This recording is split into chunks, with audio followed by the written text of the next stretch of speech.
conheci o nome dele, e eu creio que ele seja bem conhecido das pessoas do Instituto, dos professores titulares do Departamento de Física Geral.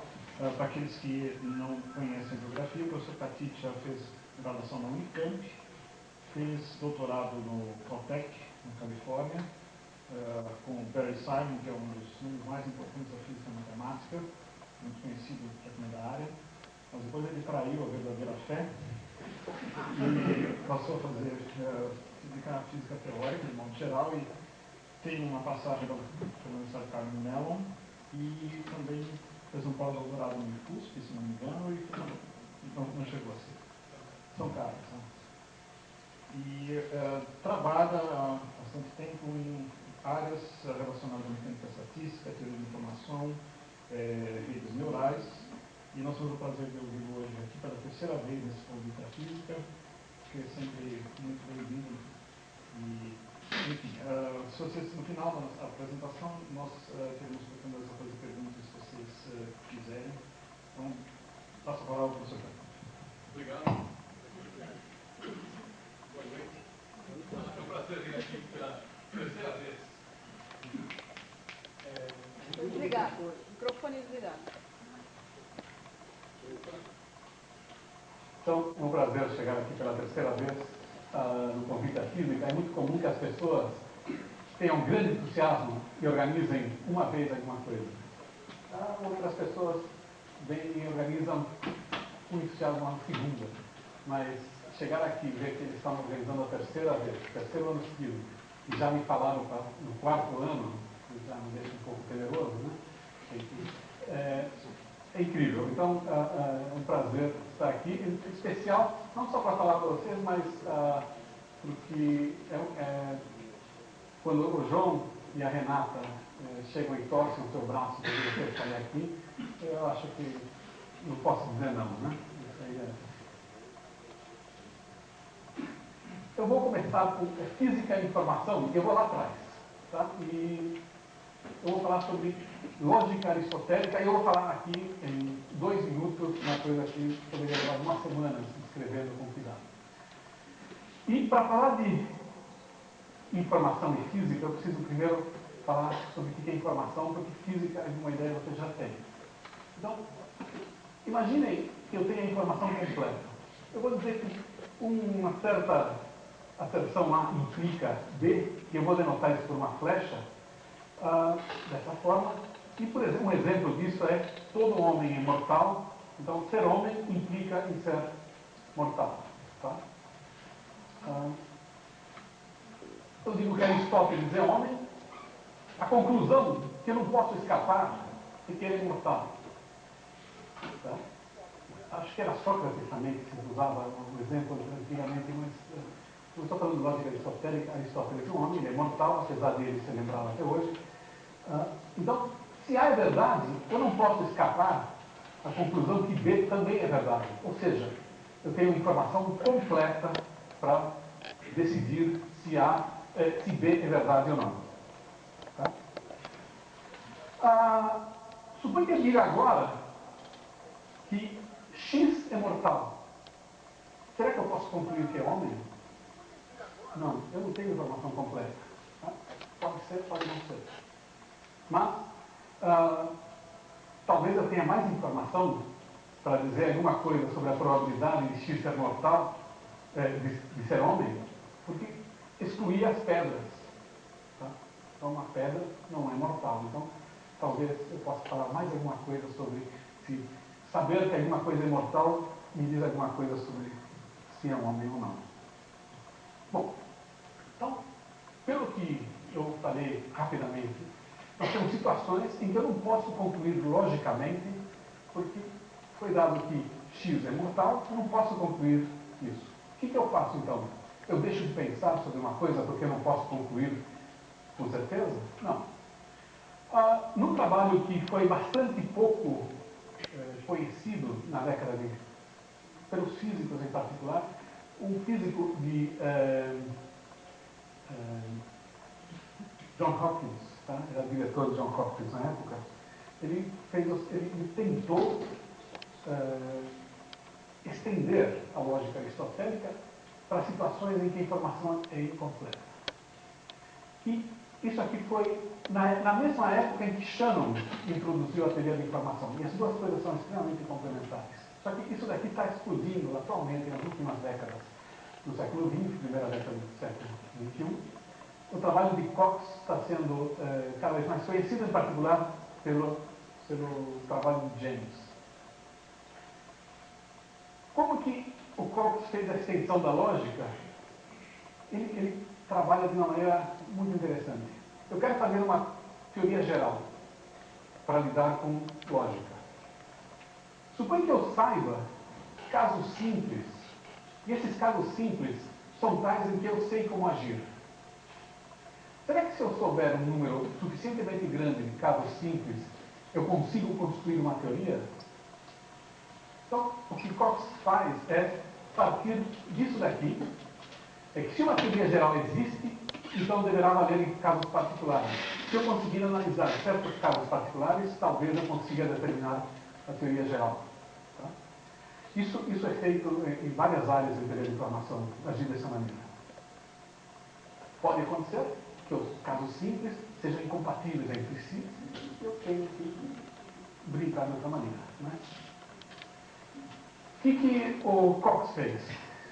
Eu me traí, alguns minutos atrás, usei a palavra probabilidade de ser homem. Tá? O Cox não se traiu. O Cox falou sobre plausibilidade. A crença da plausibilidade que X seja homem. O que é plausibilidade? Eu não sabia também. A gente está fazendo uma teoria matemática de plausibilidade. E ele partiu de casos simples, onde ele quer dizer, olha, suponha que isso daqui, eu quero dizer que isso aqui é mais plausível que aquilo, que é mais plausível que aquilo lá. Então, se eu quero ordenar uma coisa como mais plausível que outra, é razoável colocar números reais. Então, números reais. A plausibilidade de uma acepção, a plausibilidade de que X seja homem, vai ser representada por um número real. Entre que valores? Sei lá. Vamos ver, vamos continuar. Outra coisa, suponha que eu tenha mais de uma forma de analisar uma situação. Suponha que de duas maneiras eu consiga analisar uma situação. Se elas forem diferentes, eu vou agir de maneira inconsistente. Então, uma demanda que ele coloca é que, se há mais de uma forma de analisar uma situação, o resultado deve ser o mesmo. Para aqueles que gostam de teoria de grupos de Lie, as equações funcionais que aparecem daqui são as de associatividade. Então, os filhos da matemática, por exemplo. Mas tudo isso, esse blá blá blá que eu fiz até agora, que já faz com que algumas pessoas queiram ir embora, porque esse cara vinha falar de física, então, isso se transforma em equações. Que eu vou poupar vocês dessas equações. E são equações funcionais que me levam a que existe uma função desse número, uma função desconhecida. Tá? E essa função desconhecida desse número desconhecido é um número.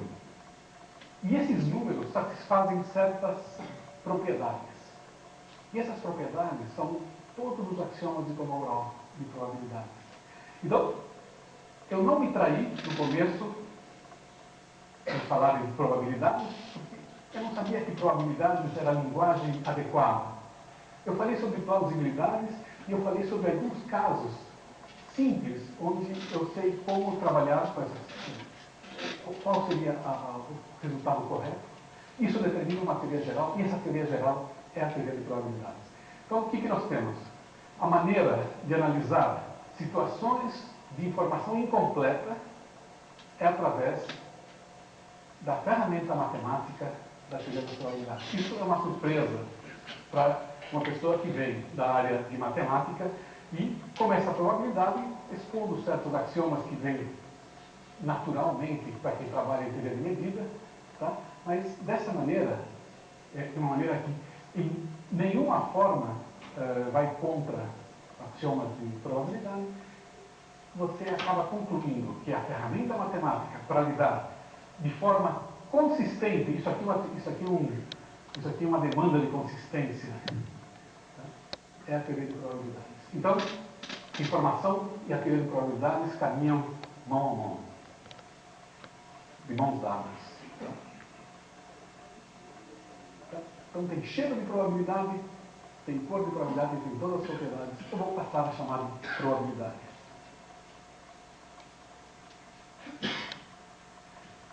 Muito bem.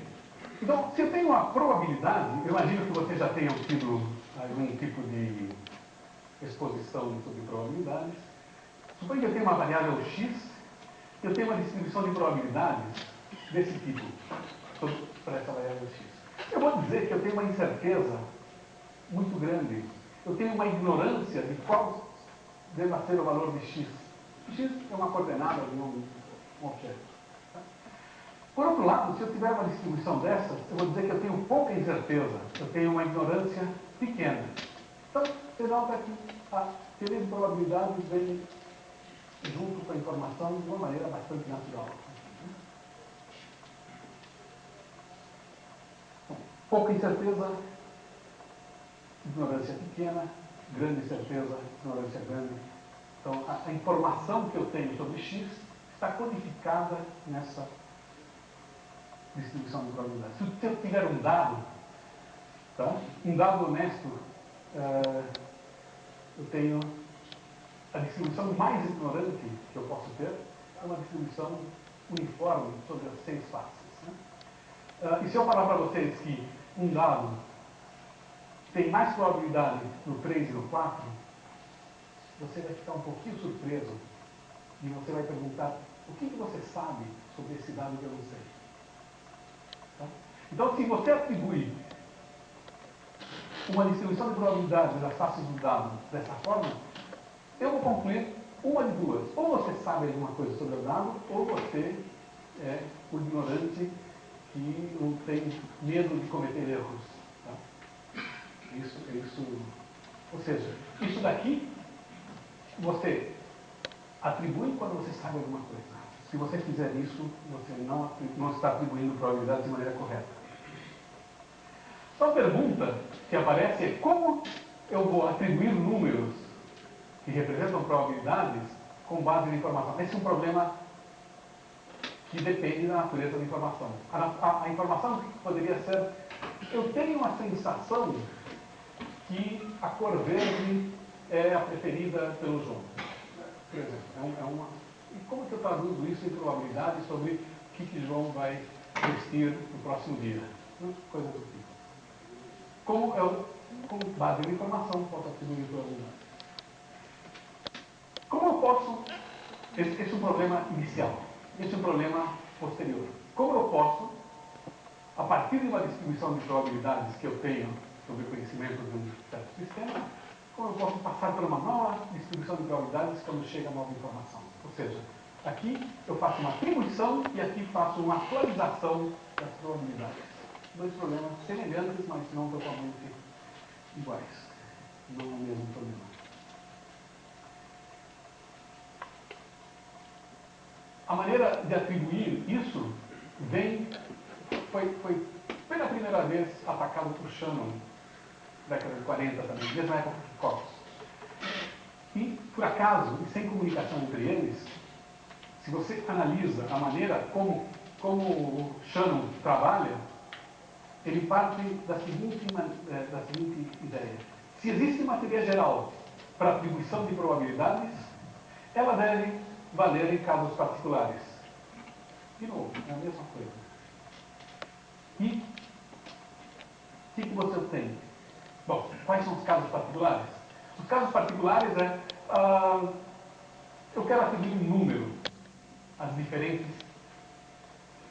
numa certa condição, eu quero escolher uma distribuição de probabilidades com base na informação, e eu posso ter muitos candidatos, e eu quero atribuir um número a cada candidato, e eu quero fazer um ranking, eu quero fazer um ordenamento das distribuições de probabilidade. Se eu quero fazer um ordenamento das distribuições de probabilidade, eu vou atribuir um número para poder ordenar, tá? Então, isso daqui é um desejo que o Shannon quer que a sua maneira de escolher distribuições de probabilidade satisfaça. Essa é a primeira coisa. A segunda coisa, um pouquinho mais técnica. Ela deve ser invariante anti-reparametrizações. Suponho que eu tenho que tomar uma decisão. com base nas probabilidades que eu atribuí. Suponha que eu mude as variáveis. Faça uma mudança de variáveis. X vai para y, que é x ao quadrado. Tá? Eu mudei as variáveis. Será que a decisão agora deve mudar? Por exemplo, eu faço uma mudança, em vez de tomar uma decisão baseada, as minhas variáveis são reais, e eu mudo para dólares. Será que eu deixo de comprar um sapato por causa disso? As decisões têm que ser invariantes ante reparametrizações das distribuições. Isso introduz uma certa propriedade, que é uma covariância, que não vou fazer mais nada do que mencioná-lo. Né? E, finalmente, uma coisa que eu quero é o seguinte. Suponha que eu tenha informação que dois objetos são independentes. Eu tenho um bule de café aqui e eu tenho uma estrela em Alfa Centauro. Eu quero fazer inferência sobre os dois. Suponha que chegue nova informação e essa nova informação não traz dependência, não introduz dependência entre o bule de café e a estrela. O que eu quero é que, depois disso, a minha distribuição de probabilidades ainda seja independente. Produto. Tá? É coisa mais natural. Suponha que eu tenha um bule de café e uma estrela.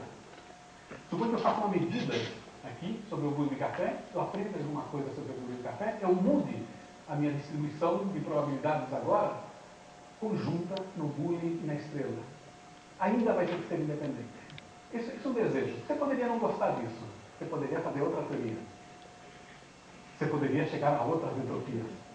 Mas se isso for satisfeito, você chega à entropia de Shannon.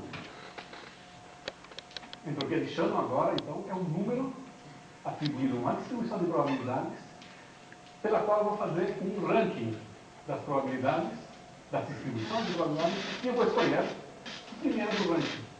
Por que Guga vai jogar tênis pelo Brasil na Copa Davis 5 anos atrás? Porque você fazia um ranking dos tenistas e escolhia o primeiro do ranking.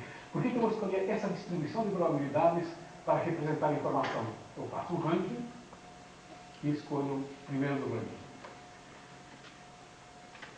Se eu uso a distribuição, a entropia de Shannon para atribuir probabilidades, é uma coisa. Se eu uso para fazer uma atualização de probabilidades, a fórmula correta é essa distribuição, essa entropia cruzada entre a distribuição P, que é a minha nova distribuição, a distribuição Q, que é a minha distribuição antiga.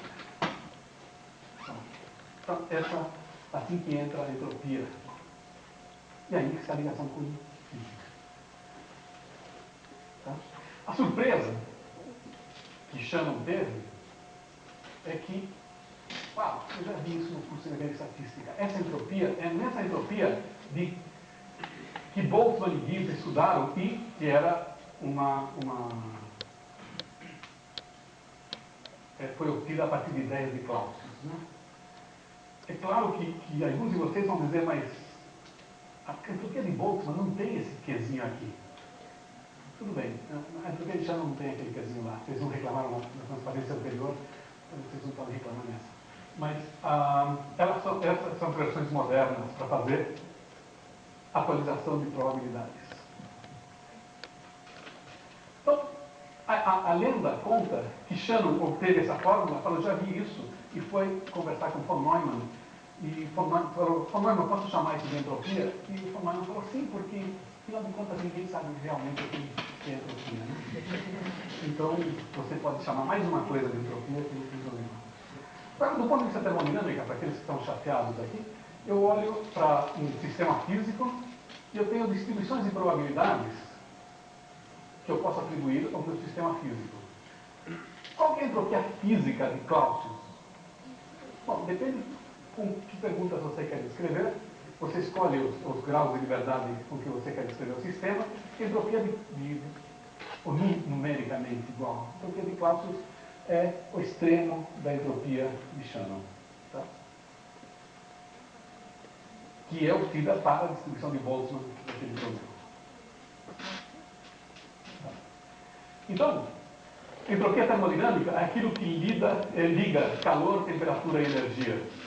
E você sabe que a entropia de termodinâmica está ligada à segunda lei da termodinâmica, e ela, eu não vou dizer qual que é, que vocês já devem ter visto, mas está associada ao seguinte fato, que o postulado, se você olha nos livros de termodinâmica, diz, suponha que eu tenho um vínculo que é liberado, um vínculo no sistema termodinâmico, e o meu sistema evolui para um novo estado de equilíbrio. Tá? Evolui para um novo estado de equilíbrio que está associado à distribuição de probabilidade que maximiza a entropia dentro de todas as distribuições compatíveis com vínculos. Então, eu tenho uma caixa aqui, eu tenho um gás, eu tenho um vínculo, que é o volume dele está fixo nessa região. Tá? Aí eu libero o vínculo e o meu sistema ocupa toda a caixa. Isso daí é... Qual que é o novo estado de equilíbrio? De todos os estados de equilíbrio compatíveis com o novo vínculo, que é o volume, eu escolho aquele de máxima entropia. Tá? Isso é termodinâmica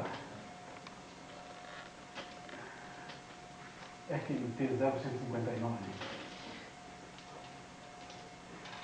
Em informação, supõe que é um vínculo liberado em teoria de informação? É que eu fico mais ignorante sobre alguma coisa. Tá? Suponho que eu não saiba alguma coisa sobre o sistema. Então, suponho que eu tivesse um vínculo sobre o meu sistema e eu atribuía uma distribuição de probabilidades aqui. Suponho que eu esqueça que existe esse vínculo, ou que eu considere o caso em que não existe esse vínculo. A distribuição vai ser aquela. Então, tem um paralelo extremamente natural. Né? Bom, como vocês estão se sentindo agora? Vocês estão se sentindo como, puxa, tudo isso é papo e eu não entendi nada. É possível. Você tem um preço para pagar para entender essas coisas e essas coisas demoram. E se você ficar interessado, eu posso dar mais informações. Mas nesse ponto, para aqueles que estão interessados, surgem perguntas. E eu dividi essas perguntas em dois tipos. Aquelas que os teóricos iriam se interessar e aquelas que as pessoas mais aplicadas iriam se interessar. Perguntas, por quê? Tá? E por que sempre uma pergunta válida? Será que isso aqui é uma coincidência? São extremamente teóricas, eu não quero entrar nisso agora. Quais são os limites impostos pela física no processamento de informação? Será que isso me dá limites no processamento de informação de sistemas biológicos? Será que os sistemas biológicos que evoluíram de forma natural, eles realizam os limites impostos pela teoria de informação? Será que a evolução já chegou no seu ponto final? Será que nós somos já no final da evolução? É muito fácil mostrar que não. Simplesmente porque nós não processamos informação sensorial, hein? De maneira ótima. Então, tudo isso tem eu não vou lidar com essas perguntas. Essas perguntas eu estou colocando aqui para mostrar, essencialmente, algumas coisas interessantes que poderiam surgir. Eu posso fazer perguntas práticas. Toda vez que você tem dois problemas e você percebe que eles são iguais, você acaba aprendendo alguma coisa. Suponha que eu não saiba duas coisas. Se eu mostrar que são iguais, pelo menos agora eu não sei uma. Isso faz com que em ciência, quando você mostra duas áreas iguais, você tenha uma fertilização cruzada das duas áreas. A pergunta mais óbvia é como eu posso usar numa área o que eu aprendi na outra. Isso é uma fonte de aplicações enorme. Né? E, em particular, uma coisa que me interessa, e vai ser essencialmente o tema daqui para frente, é as transições de fase, que eu entendo tão bem em mecânica estatística aplicada a sistemas físicos. Coloca uma cerveja no congelador, esquece, volta no fim do jogo, está congelado. Tem uma transição de fase. Dá para entender muito bem o que ocorreu. Tá? O que significam para o sistema de processamento de informação e que utilidade eu posso fazer isso? Tá? E isso que eu quero mostrar agora, alguns exemplos.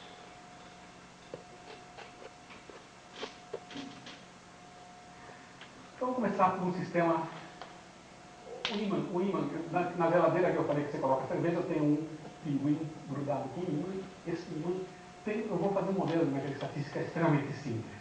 Os especialistas em ferromagnetismo aqui vão falar que está errado. Tudo bem, está errado. Mas o essencial é que eu tenho spins. Cada elétron tem spins, um spin, e esse spin essencialmente pode estar em dois estados. E esses spins não são totalmente independentes uns dos outros. O fato de o spin apontar num dos estados faz com que os outros spins vizinhos gostem de apontar naquele estado um pouquinho mais.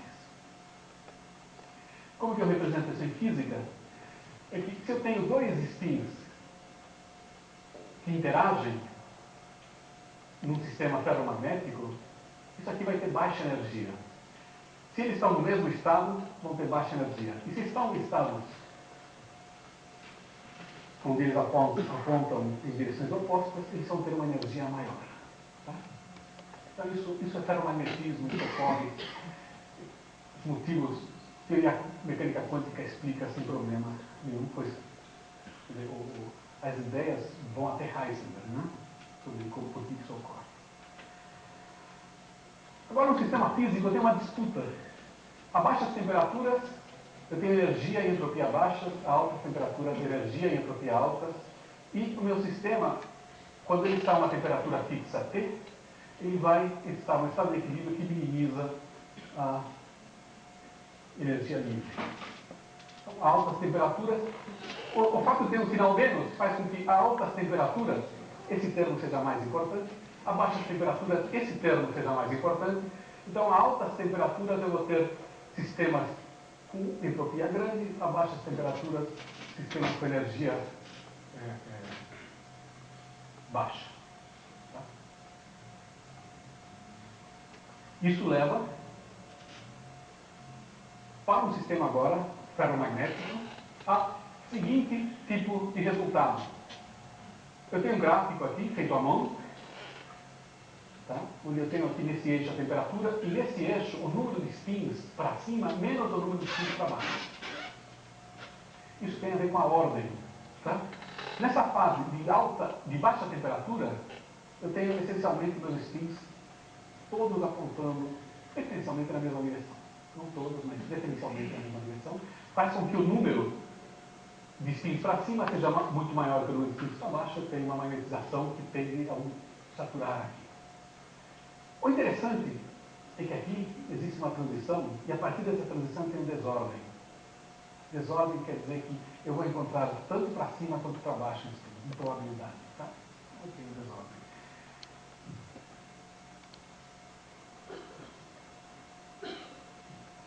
Também eu tenho na natureza interações antiferromagnéticas, que fazem com que, então isso é mais complicado de ocorrer no sistema físico, né? Mais raro, mas quando eu tenho dois spins no mesmo estado, eu tenho uma energia mais alta. Quando eles estão em estados opostos, eu tenho uma energia mais baixa. E quando eu tenho eles no mesmo estado de novo, energia mais alta. Tá? Isso ocorre também.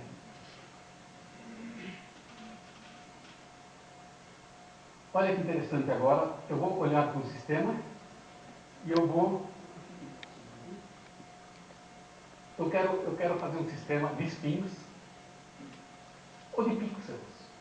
E eu vou usar a palavra pixel, spin, da mesma maneira, eu vou traduzir uma pela outra. Isso aqui é uma tela de computador.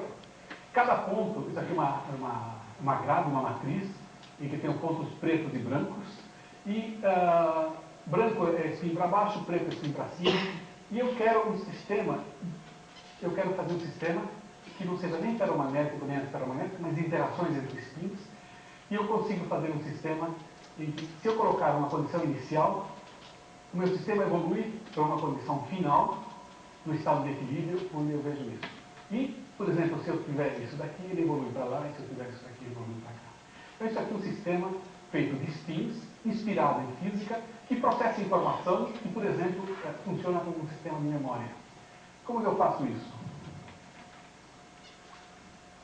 Eu começo com uma interação nula entre os spins. E aí começo a criar ligações ferromagnéticas e antiferromagnéticas que fazem com que, em algumas configurações, isso aqui é um espaço multidimensional, esse gráfico está errado, mas esse é só para dar uma ideia. Um espaço multidimensional, cada ponto aqui seria uma imagem possível, e aqui eu tenho, então, agora, criando ligações ferromagnéticas e antiferromagnéticas entre os pixels de maneira adequada, eu consigo fazer um calombo. E agora eu posso continuar esse processo de mudança das conexões e colocar o meu sistema aqui, e ele vai evoluir daqui para lá, e se eu tiver ele daqui, ele evolui para lá.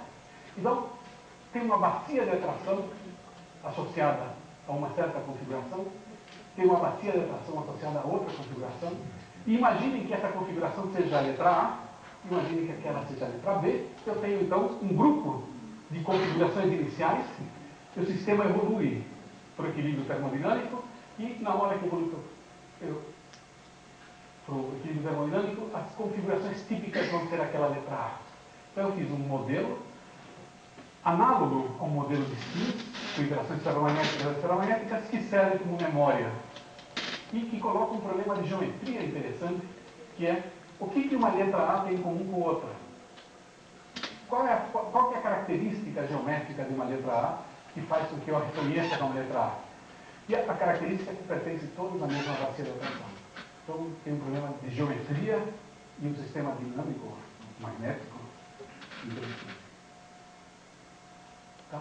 Então, nesse sistema que tem conexões ferromagnéticas e antiferromagnéticas, eu tenho também uma temperatura, e a baixas temperaturas eu tenho aqui é a distância, a letra A, é algum tipo de distância, e essa distância é grande, e eu tenho uma transição de fase, e eu tenho, de alguma maneira, uma fase aqui que o meu sistema não reconhece. Então eu tenho uma transição de fase em que meu sistema deixa de funcionar como uma memória. Transição de fase, eu posso até dizer, olha, essa temperatura, obviamente não é a temperatura do cérebro que está fazendo esse processamento, mas tem alguma coisa a ver com o ruído, que pode ser o ruído nas conexões sinápticas, coisas desse tipo. Então eu posso agora entender como um sistema neural estilizado, artificial, todos os adjetivos que você quiser colocar para denegrir esse sistema neural, tá? Mas como ele deixa de funcionar quando aumenta o ruído. Eu também tenho uma transição de fase quando eu coloco muitas memórias e entra numa fase de amnésia em que não consegue mais funcionar. Tá? E eu tenho uma fase, para os especialistas, uma fase de little spin aí. Porque, o que acontece? Como que acontece isso? Como que deixa de funcionar? Por que eu não consigo colocar mais e mais e mais letras, memórias no meu sistema? Imagine que eu tenha interação ferro entre esses dois spins, uma interação antiferro entre esses dois spins e uma interação ferro aqui. Esses querem ficar no mesmo estado. Esses querem ficar no mesmo estado. Mas esses dois querem ficar em estados opostos. Então, esse daqui, ele não sabe se ele aponta para cima e fica amigo desse, ou ele aponta para baixo e fica amigo daquele. Esse spin, ou esse conjunto de spins, tá, que gostaria também de estar assim, ou esse outro gostaria de estar para baixo, esses estão frustrados. Só existe um termo que é uma propriedade que aparece nesses sistemas de frustração, que pode ser caracterizada matematicamente, é interessante, e leva a que, se eu começar a colocar muitas memórias no meu sistema, comecem a aparecer mínimos, locais, complicados, e problemas de metaestabilidade fazem com que esse sistema deixe de funcionar de maneira adequada. Então, todos os estudos de metaestabilidade vão ajudar a entender melhor as propriedades disso aqui. Então, tem um sistema de processamento de informação, onde eu estou olhando a física desse sistema, né? Física da metaestabilidade.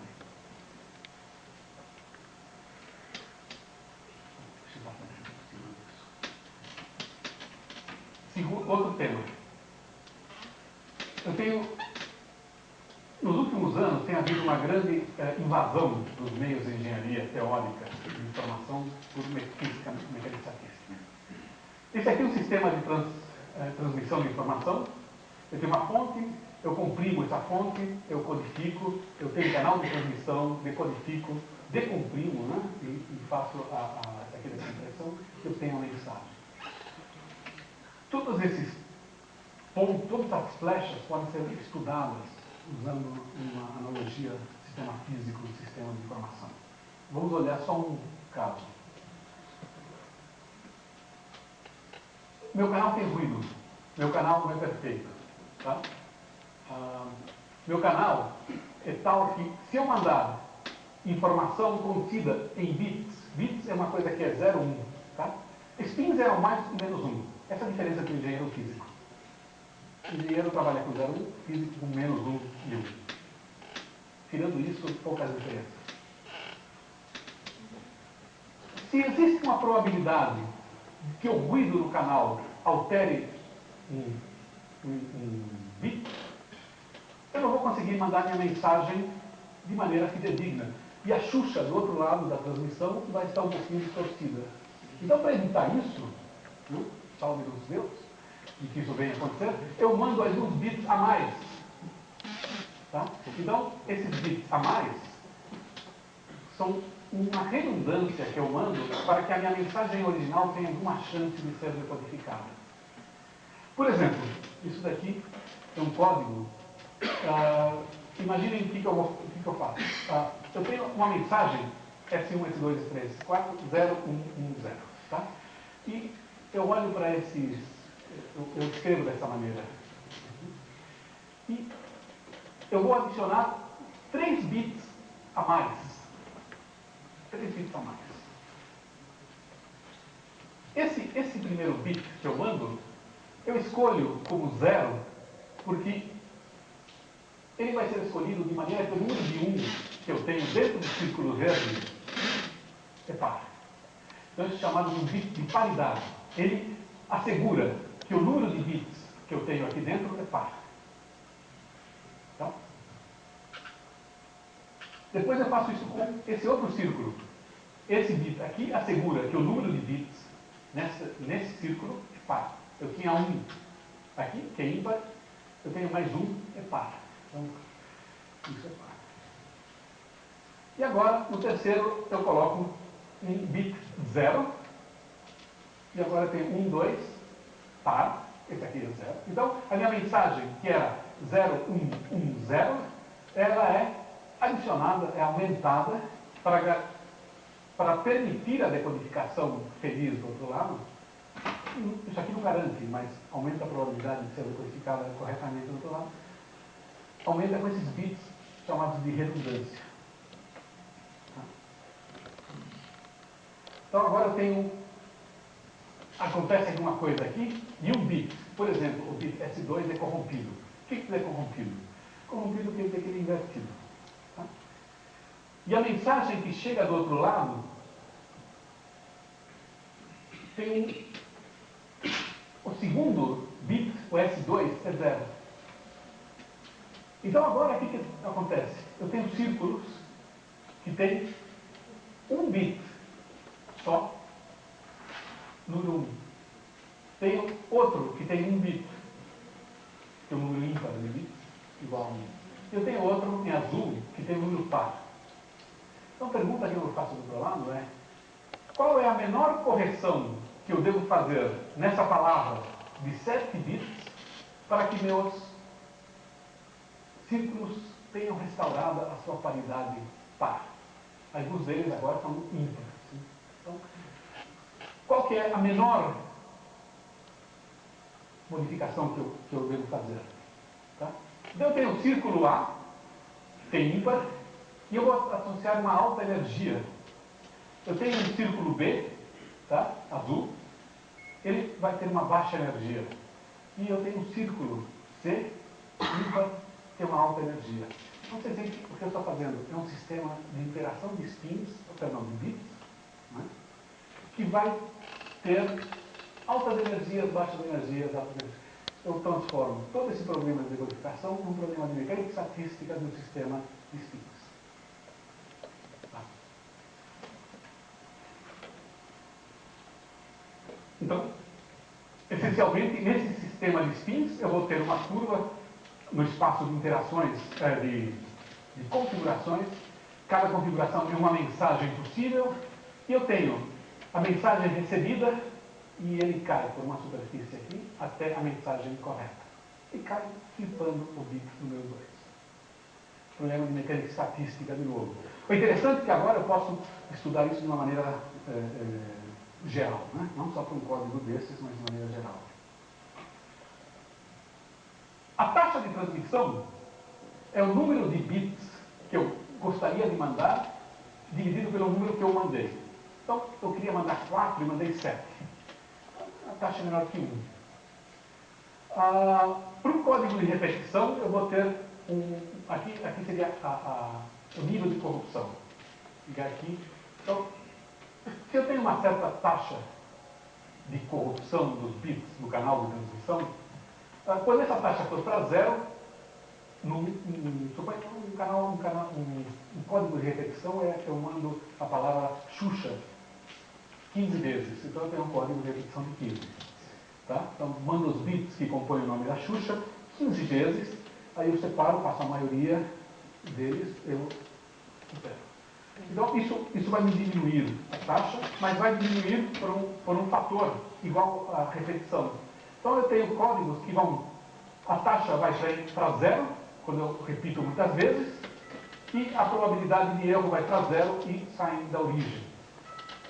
Então, se acreditava, numa certa época, década de 40, é que eu não poderia ter códigos que não saíssem da origem.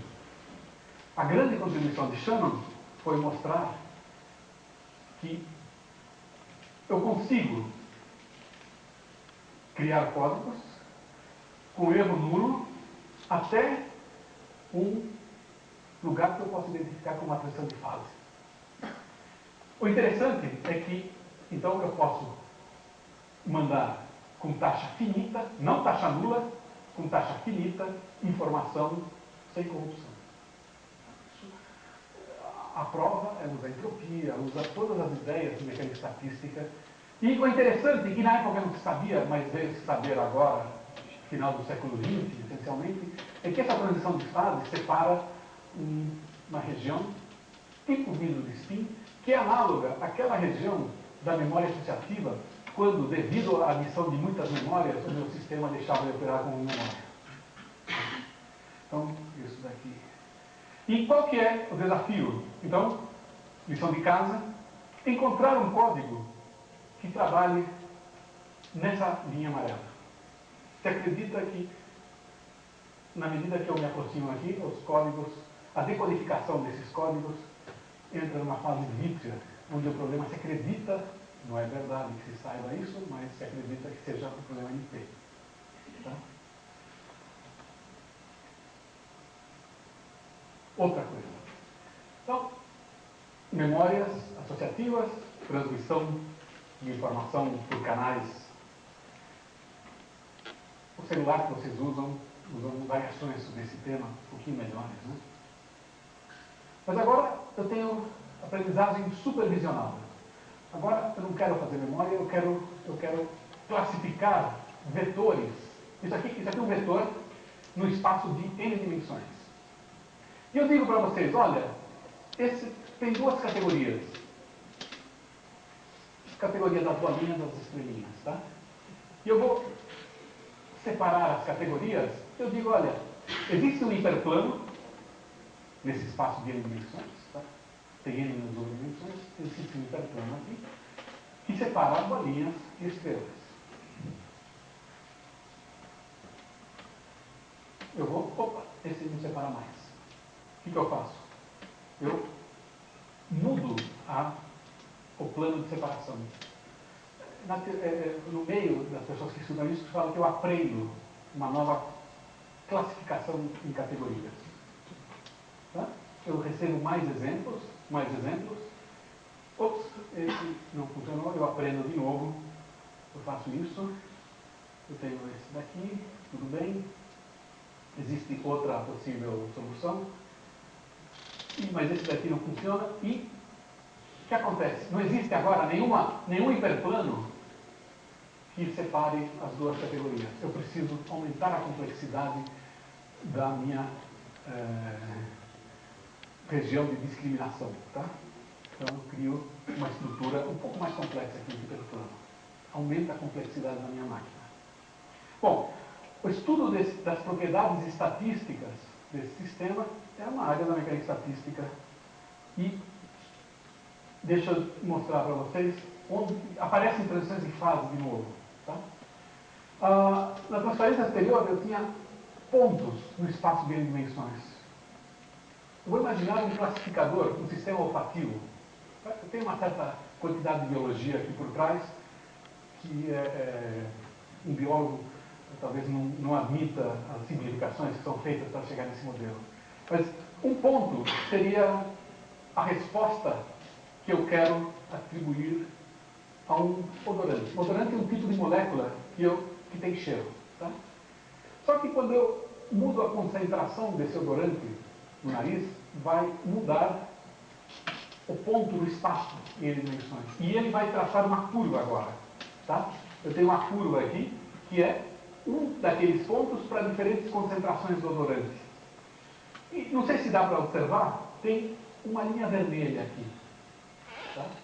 Tem uma linha vermelha. Essa é baunilha. Eu gosto de baunilha. Então, esse aqui é o cheiro de baunilha. E não existe aqui nenhuma maneira de separar. Isso aqui é uma projeção de um espaço de N dimensões em duas. Imagine que eu gire esse espaço de N dimensões até que isso é uma propriedade interessante do espaço de alta dimensionalidade. Eu consiga encontrar uma direção de projeção em que essa linha vermelha separa para aqui. Então agora é fácil de separar. Eu ponho um plano aqui. Existe um plano que separa baunilha de todos os outros cheiros, de maneira independente de concentração. Concentração entre certos limites. Será que existe sempre essa possibilidade de rodar no espaço de N dimensões para ter um hiperplano que separe aqui? Ou será que se eu aumentar o número de odorantes aqui, outros odorantes, será que o sistema começa a ficar confuso? Então, você encontra que existe uma transição de fase no meu sistema e como função da concentração máxima do odorante, o número de odorantes que eu consigo classificar corretamente, né? tem uma aqui nessa região eu não consigo, abaixo dessa curva eu consigo, eu tenho uma região, que os mecânicos estatísticos chamam de diagrama de fases para a separação de odores, né, em categorias. Então eu tenho mais um exemplo de transições de fase nesse sistema. Outro sistema, eu tenho uma rede neural, tem entradas N vetores, N dimensionais, vetores N dimensionais, e eu tenho uma saída, classificação de vetores N dimensionais de novo em duas categorias, e o fato de ter uma certa estrutura aquelas duas linhas vermelhas que eu tinha colocado. Isso. Acontece que, suponha que essa rede neural tem que classificar vetores agora, pense nas bolinhas, nas estrelinhas, geradas por uma rede neural de mesma arquitetura. O que acontece? Aqui eu faço um gráfico de número de exemplos, o número de bolinhas e estrelinhas que eu dou para você, e aqui o erro de generalização que eu tenho. O sistema vai aprendendo e vai generalizando cada vez melhor. Só que ele aprende rapidamente e fica parado num limiar, num patamar aqui, que tem a ver com a simetria entre esses dois nós internos. A partir de um certo ponto, há uma quebra de simetria de permutação dos nós internos e eu tenho uma transição dinâmica. Isso aqui é o resultado de uma dinâmica em um ponto fixo diferente. Isso é chamado, pelo menos em psicologia em Alemanha, de efeito aha. Quando você tem um insight e descobre uma coisa. Então, isso aqui modela transições bruscas em entendimento do problema. Tá? Novamente, uma transição. A linguagem da estatística apropriada para descrever fenômenos em sistemas de informação. Bom, mais um tópico. Superparamagnetismo. Eu tenho agora, lembre-se, bolinhas e estrelinhas. Suponha que eu não tenha bolinhas e estrelinhas. Suponha que eu tenha bolinhas. Alguns de vocês vão olhar e falar assim, eu tenho bolinhas. Outros vão falar, olha, eu tenho uma região de maior densidade aqui e outra região aqui. Talvez eu tenha dois grupos, não é? E outros de vocês, mais chatos, vocês vão olhar e vão falar, não, tem uma bola aqui, tem outra bola aqui, tem outra bola aqui. Quem está certo? Todo mundo. Não tem uma solução. Mas é útil, às vezes, classificar essas coisas em categorias.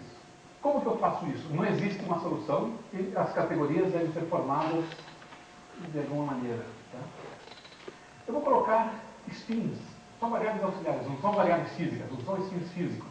Eu vou colocar spins aqui e vou fazer interações ferromagnéticas que decaem com a distância. E eu vou olhar para esse sistema agora de mecânica estatística, é um sistema auxiliar, e vou olhar o que acontece quando eu mudo a temperatura da interação que esses spins estão. Né? A interação fica fixa e muda a temperatura. Então o que acontece? A baixas temperaturas, eu tenho um sistema ordenado, todos os spins numa mesma direção. Baixas temperaturas. Então, a baixas temperaturas, eu tenho uma categoria só. Eu vou aumentando a temperatura e alguns spins podem ficar para baixo. Mas eles continuam correlacionados entre si. Enquanto que esses podem apontar para baixo, para cima, mas são correlacionados entre si. Então, o que aconteceu? Aconteceu que um sistema que tinha um domínio magnético quebrou em dois domínios magnéticos. Eu tenho aqui agora uma estrutura e tenho outra estrutura. E agora eu tenho duas categorias formadas. Isso aqui ocorreu uma transição de fase em mecânica estatística chamada de superparamagnética. Eu aumento mais a temperatura e agora cada spin, a temperaturas muito altas, cada spin está descorrelacionado dos outros e não tenho mais uma estrutura, uma categoria, tem muitas categorias. Então, o que eu tenho aqui? Eu tenho uma formação de categorias automática selecionada pela resolução com que eu olho o sistema. E essa resolução é a temperatura. Temperaturas baixas tem uma resolução pobre. Baixa resolução. Todo mundo pertence ao mesmo grupo. Tá? Eu vou aumentando a temperatura e a temperaturas muito altas, cada indivíduo é um só. E no meio tem transições. Isso aí serve para várias coisas. Então isso aqui são resultados de uma simulação Monte Carlo e eu tenho aqui a temperatura, vou mudando a temperatura e eu tenho picos na suscetibilidade e eu tenho, essa aqui é magnetização, a baixas temperaturas a magnetização é perto de 1, tem uma quebra numa certa temperatura, depois vai para 0, então eu tenho o meu sistema magnético auxiliar, não é um sistema magnético de verdade, mas é um sistema auxiliar que permite construir domínios magnéticos e formar estruturas. Deixa eu passar por aqui. Por exemplo, eu tenho uma imagem. Eu penso na imagem como uma imagem em cinza. Isso aqui é uma imagem Isso aqui não é imagem, isso aqui é tratamento da imagem. Onde em cada pixel eu tenho uma certa nível de cinza, então eu tenho pontos no espaço tridimensional e eu posso agora olhar para os domínios magnéticos que se formam. E essa pobre pessoa tinha levado uma batida na cabeça e aqui tem um domínio magnético associado ao derramamento, tem um acúmulo de líquido. Tá? Então isso é... Eu posso também olhar em sistemas biológicos e quando vocês estão... Para vocês é uma bobagem, vocês olharam com seus olhos e vocês viram a segmentação. O grupo vermelho é vermelho, o grupo azul é azul. Mas esses grupos foram automaticamente, a partir da imagem cinza, determinados pelos domínios magnéticos. E como que vocês fazem para saber que o azul é azul, que o vermelho é vermelho? Que vocês, no cérebro de vocês têm, após alguns bilhões de anos de evolução, sistemas que fazem clustering, que fazem categorias, que segmentam uma imagem em grupos. Tá? Então, aqui nós temos um modelo também de segmentação da mesma imagem, só que agora, em vez de colocar spins magnéticos, eu coloquei aqui osciladores que representam neurônios. E eu tenho agora sincronia de osciladores que fazem com que eu segmente a partir de sincronização. Então, aparentemente, os sistemas biológicos descobriram categorização e segmentação superparamagnética antes que as pessoas, né? Bom, outra aplicação de clustering superparamagnético. Eu tenho aqui uma matriz que é formada, como toda matriz que se preze, de linhas e colunas. Nas colunas, eu tenho amostras de tecido. A amostra do paciente 17, tirada do fígado. A amostra do paciente 22, tirada do baço, etc, etc. Tá? E aqui eu tenho genes. Eu tenho um conjunto de genes que eu escolhi. E a cor aqui representa o nível de expressão daquele gene naquele tecido daquela pessoa. Então isso aqui eu posso olhar de duas maneiras. Eu posso olhar como tecidos no espaço dos genes. Tá? Isso aqui, a cor é uma escala que representa a quantidade, a expressão daquele gene no núcleo daquela célula. Então eu posso olhar os tecidos, cada ponto é um tecido no espaço de genes, ou eu posso olhar um gene no espaço, no espaço em que cada dimensão está associada a um tecido. Para que serve isso? Serve para gerar uma distância entre genes. Gerar uma distância. E o que eu vou fazer com isso? Eu vou criar categorias. Isso aqui agora é a distância, isso aqui é uma matriz simétrica da distância entre um gene e outro. Então, eu tenho aqui, na diagonal, é a distância de um gene para si mesmo, e à medida que eu me afasto, esse ponto aqui, é a distância entre esse gene e esse gene aqui. E agora eu vou colocar uma energia entre esses pontos. E a energia depende, tá? Eu quero agrupar genes que estão longe, deixar eles longe, e genes que estão perto, perto. Longe no espaço de tecidos. Tá? Eu quero genes que estão longe no espaço de tecido, eu quero que fiquem longe nessa representação matricial. Tá? Nessa ordem. Então esse é um novo problema de mecânica estatística. Eu posso fazer clustering superparamagnético, tem várias opções. E eu tenho isso. Agora fiz isso daqui, é uma permutação da matriz anterior, onde eu observo grupos de genes que estão perto, tá? E tem estruturas. E o interessante é que agora, conversando com um biólogo, você pode olhar para essas estruturas e saber, olha, esses genes estão associados a um tipo de câncer. Você descobre conjuntos de genes, não um gene que é responsável pelo câncer, mas é uma categoria, talvez essa aqui, responsável por câncer de útero. Tá?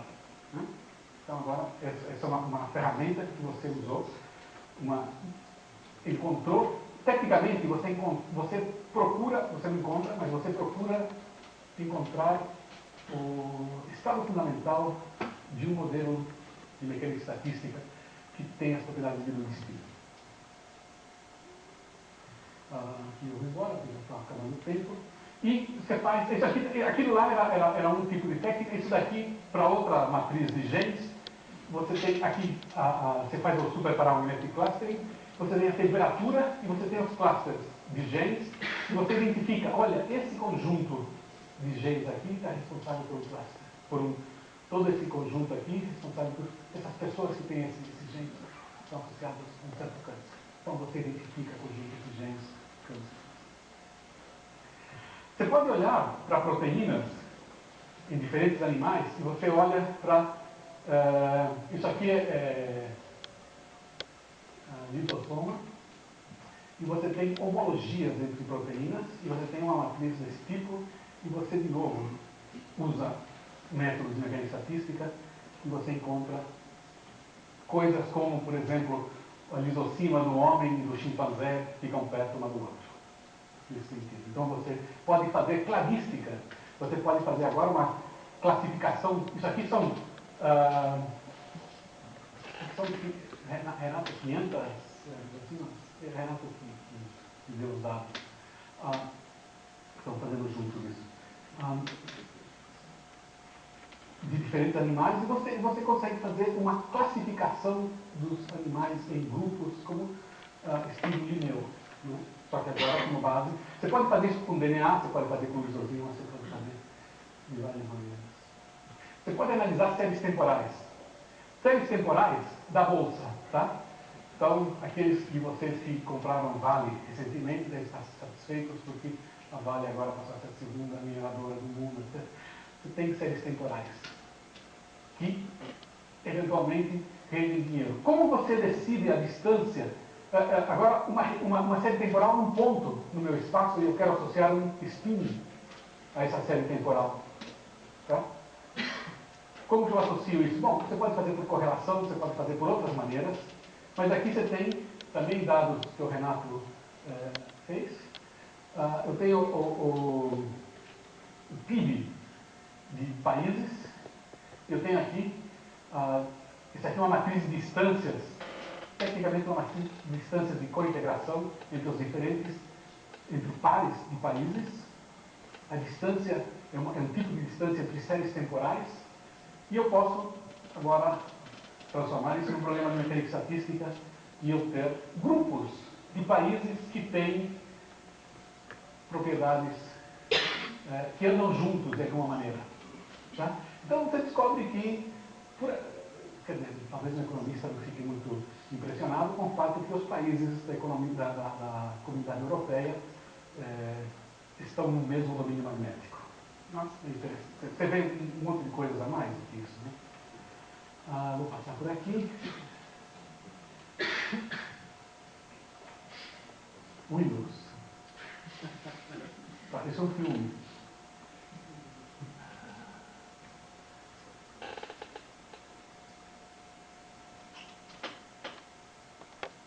Acabei. Isso não deveria acontecer.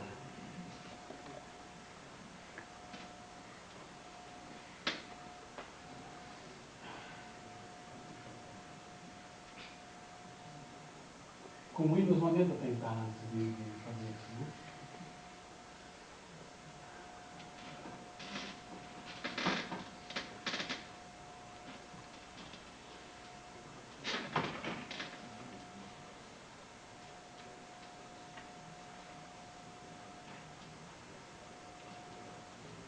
Desculpem, eu já... Vamos ver.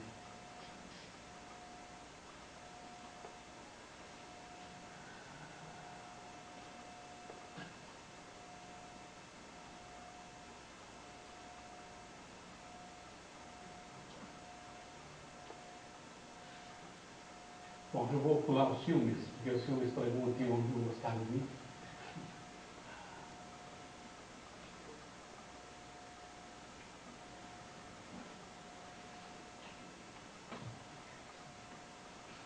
Aconteceu alguma coisa no meu Windows. Bom, então eu vou olhar para imagens por ressonância magnética funcional.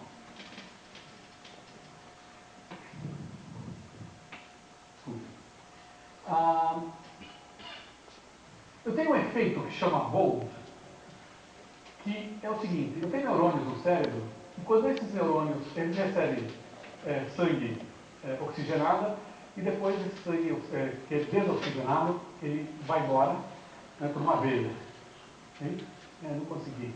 Travou alguma coisa no meu computador aqui que está...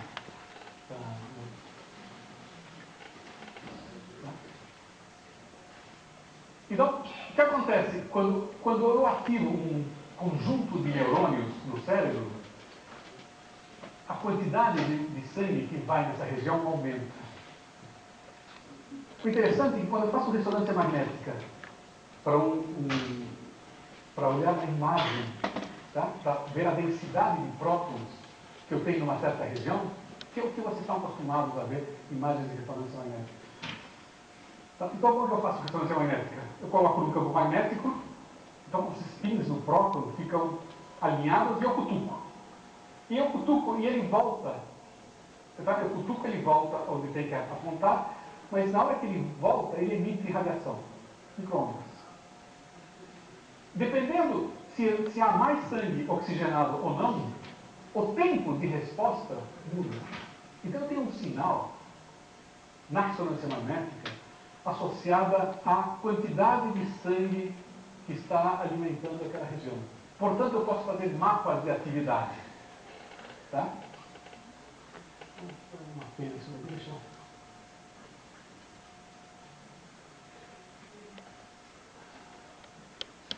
Cadê o...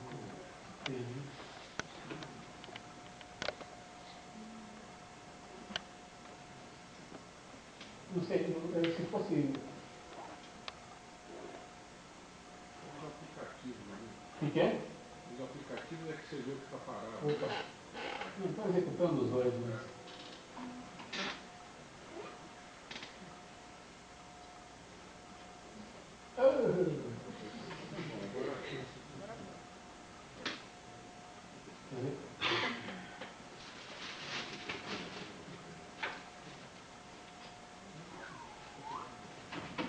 Esse aqui é o PDF, né? PDF. Como é que é a página inteira? Control, quanto?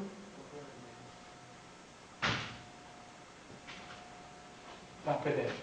Não é mais 5 minutos. Não é mais... Tá bom. Então eu tenho... Quando ele fica ativo, eu tenho mais sangue oxigenado chegando lá. Muda o tempo em que volta o meu spin para o equilíbrio, tá, no campo magnético. E com isso eu tenho um sinal.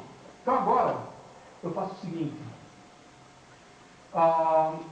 O meu sinal, quando eu faço uma certa atividade, ele muda com o tempo de uma certa maneira assim. Então eu coloco a pessoa dentro do magneto, ressonância magnética, ele tem que bater os dedos, parar, bater os dedos, parar, bater os dedos, parar, e vou ter uma série temporal de um dado pixel, tá? Porque eu estou tirando imagens, tem uma série temporal, e meu problema é, dessas séries temporais, decidir se esse ponto estava ativo ou não. Porque, em princípio, nas regiões em que estava ativo, nas regiões que estava inativo, há uma pequena diferença devido ao tempo de relaxamento, tá? De relaxação do meu spin. Tá? Então, com isso eu consigo... Isso aqui são dados agora de uma simulação, e eu consigo, agora também usando métodos de mecânica estatística, que não são muito diferentes, são ideias que vêm do grupo de normalização, eu consigo fazer um processo para inferir as regiões ativas no cérebro. Tá? Então eu consigo pintar regiões que estão ativas durante uma certa tarefa dessa forma. Isso permite agora, começamos com lógica. Lógica é aquilo que o cérebro faz, e viemos até o ponto em que nos permite estudar o cérebro. Para que vocês não saiam com a ideia de que está tudo feito, recentemente apareceu um grupo do Caltech em que eles mostram atividade de áreas do cérebro, tá? Especialmente a amígdala, que é a parte que tem a ver com medo, emoção, drive sexual, etc. E são áreas em que são ativadas em diferentes tarefas, mas mostra, esse